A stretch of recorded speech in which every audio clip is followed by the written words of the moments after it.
Hi friends, welcome to trending webs channel. Gold and సిల్వర్లో మీరు invest చేశారా లేదా ఇన్వెస్ట్ చేద్దామని అనుకుంటున్నారా? ఈరోజు బంగారం వెండి ధరలు ఎందుకు ఒక్కసారిగా పడ్డాయి? ఇన్వెస్టర్ అందరికీ ఇదే ప్రశ్న.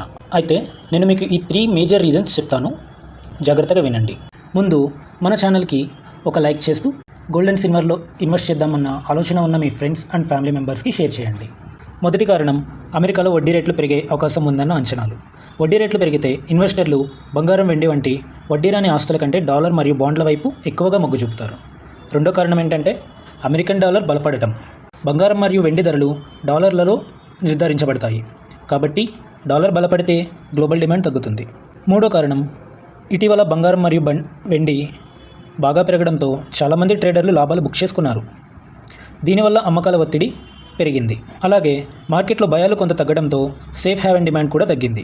సో మొత్తానికి వడ్డీ రేట్ల అంచనాలు, బలమైన డాలర్, లాభాల బుకింగ్ ఇవన్నీ కలిసి ఈరోజు బంగారం, వెండి ధరలు అమాంతం పడిపోవడానికి కారణమయ్యాయి.